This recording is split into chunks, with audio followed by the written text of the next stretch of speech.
What's good? It's Woog. In a historic year for the sport of boxing, where we are getting some unbelievably good matchups, the welterweight division is finally on fire, as we will finally get Errol Spence Jr. versus Terrence Crawford, but also taking place this Saturday in kind of the next up or next in line title eliminators. On the same day that we'll get Vergil Ortiz challenging Iomantis Stanionis for Stanionis' lesser WBA welterweight title, we're also going to get another fight card that features arguably the most hyped prospect slash contender in all of boxing, and I mean in any division. I'm talking about Jaron Boots Ennis, 30 wins, 0 losses, and 1 no contest, who will be taking on Roiman Villa, 26 wins and 1 loss. So it's interesting when fighters are hyped to the degree that Jaron Boots Ennis has been hyped over the past, I'd say 2-3 years, because he started developing a reputation as one of the baddest men in the sport of boxing well before he developed a resume that would merit that type of hype. And it's because sometimes somebody will just jump off the page when it comes to the eyeball test, to where people start exalting them and just wanting to see them fight all of the best of the best. Some people think that he could either beat or at least very much hang with Errol Spence Jr. and or Terrence Crawford. And you know what's interesting about Jaron Boots Ennis too? Like, Ring Magazine has him ranked number 3 among the welterweights, only behind Errol Spence Jr. and Terrence Crawford. But Vergil Ortiz Jr. and Iomantis Stanionis both have wins versus opponents better than anybody Jaron Boots Ennis has fought. So Vergil Ortiz Jr., for instance, has a win over Mean Machine Kavyaskis, and Iomantis Stanionis has a win over Radzab Butayev. And Vergil Ortiz and Stanionis are also both undefeated, whereas Jaron Ennis's, you could argue his best wins are against Thomas Delorme and maybe Sergey Lipinets, even though Lipinets was up a division from where I see as being his best division. But when you look at Jaron Boots Ennis fight, you see the height, you see the length, you see the hand speed, you see him changing from orthodox to southpaw and then back to orthodox. You see his assortment of punches, creative attacks. You see his jab, long, hard, stiff jab. Also a very fast jab. You see him turn it over into a left hook. You see his straight right. You see his head movement. You see his foot movement. You see these different attributes from Jaron Boots Ennis to where, again, athletically and performance by performance, he's just jumping off the page. Now, it's also interesting how some of that hype kind of self-corrects when you see him in a fight against somebody who's like a major underdog, and the guy fails to deliver. The guy, meaning the A side, the guy with all the hype, fails to live up to the hype in that particular fight. So in Jaron Boots Ennis' last fight, I think it was on the Gervonta Davis versus Hector Garcia undercard, it was Jaron Ennis against Karen Chukadzian.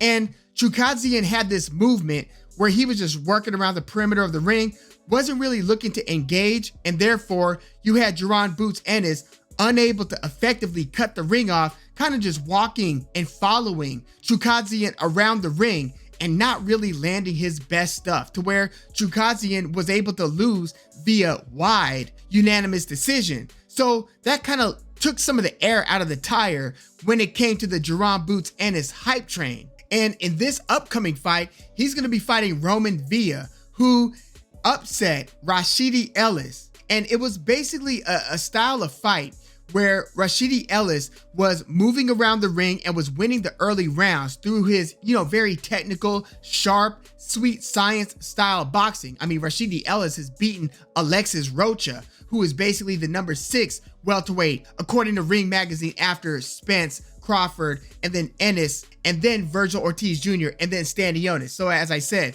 even though Vergil Ortiz and Stanionis have wins over better than anybody Jaron Boots Ennis has fought, Jaron Boots Ennis is ranked higher, according to Ring, than both of those guys. But Roman Villa beat Rashidi Ellis, who has that win over Alexis Rocha. Rashidi Ellis won most of the early rounds against Villa, but you can see Villa's style of pressure. He keeps kind of a high guard. He's kind of a patient fighter. He's kind of hunting you down, and he's basically trying to trap you against the ropes so he can let his very hard power punches go. Roman Villa, out of his 26 wins, 24 have come via knockout. Well, after dropping most of the first half of the fight, rounds-wise, you saw Roman Villa start to close the gap, close the distance to where all it took was for Rashidi Ellis to start to diminish a little bit in terms of his sharpness, in terms of his elusiveness, his head movement, his foot movement. That's the thing. Like, when you're that style of fighter who's relying on moving around the ring, and then you have somebody walking you down kind of in an Antonio Margarito type of way, you've got to figure out a way of winning the fight in a way where you don't have to do as much moving around the ring in the second half of the fight as you did in the first half of the fight. So hopefully when you're winning rounds, moving around the ring, you're able to get to a point where you have either frustrated your opponent to where they start getting sloppier, or you've hit them hard enough and often enough to where you've earned their respect. But Roman Villa just refused to succumb to that sweet science style of Rashidi Ellis, where he was just as determined, he being Villa, to walk him down in the second half of the fight as he was in the first half of the fight. And then you started getting a fatiguing Rashidi Ellis, who started looking like he was kind of desperately putting combinations together to get Roman Villa off of him, but was unable to. So sure enough, towards the very end of the fight, Rashidi Ellis gets dropped not once, but twice, to where Roman Villa is able to win via majority decision. So, like, think about it. A lot of people will say that, like, Floyd Mayweather's a mover, right? A lot of that's a misnomer. When you watch Floyd Mayweather fight, at a certain point, he might be moving around the ring in the first couple rounds against certain opponents, like Ricky Hatton a little bit. But by the middle rounds, you see Floyd just standing there, and he's standing his ground, and often walking you down where he's taking a step forward on you rather than backing up and moving around the ring. The Rashidi Ellis versus Roman Villa started to take on a tone of Miguel Cotto versus Antonio Margarito 1. Now, I get it, Margarito is kind of a proven cheater, so a lot of people look at that fight with a lot of suspicion, but the idea is that you have Miguel Cotto basically landing flush, clean combinations against Antonio Margarito, who's able to take the punch and to continue to walk Cotto down to where he basically had Miguel Cotto on what I like to call the treadmill from hell, where it's like you stick and move, put your punches together, then keep on that bike and keep on moving. But it gets to a point where it's like, man, I can't get this guy off of me. And that's the impression I got watching Ellis versus Roman Villa. Now, granted, a lot of people thought that despite those two knockdowns, that Rashidi Ellis did enough to earn a decision win against Roman Villa. So going into the scorecards, it pretty much could have gone either way. But again, Roman Villa was awarded the majority decision win. But unlike Rashidi Ellis, when I size up Jaron Ennis versus Roman Villa, I see an opponent in Jaron Ennis, which, by the way, he's listed at 5'10".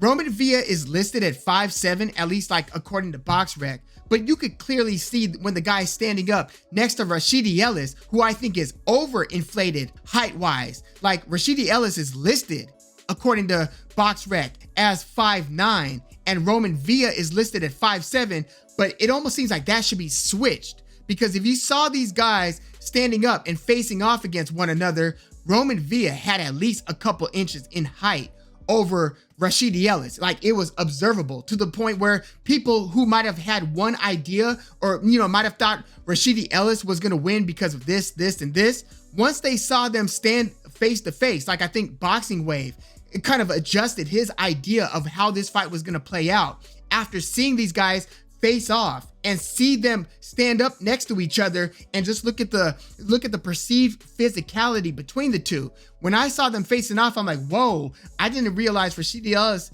was going to be giving up this much height against Roman Villa. So yeah, don't pay attention to the Boxing Rec height. In this case, Roman Villa is not 5'7", and I don't think Rashidi Ellis is 5'9". I think Rashidi Ellis is closer to 5'7", and Roman Villa looked every bit of 5'9", maybe even 5'10". So with Ennis versus Roman Villa, in Villa, you're not going to have somebody who's moving around the ring, forcing Jaron Boots Ennis to walk them down, cut the ring off, and chase him. No, Roman Villa likes to come forward. He likes to engage. The problem is Jaron Boots Ennis is at least as tall as Roman Villa, and he's going to be sticking that fast jab out there, and Roman Villa gets hit a lot. He got hit a lot against Rashidi Ellis. I don't see how his high guard style and walk you down style is going to be effective against Boots Ennis like it was against Ellis, like it was against Jesus Bravo, Andres Garcia, Miguel Parra. All of these guys kind of wilted and succumbed to the pressure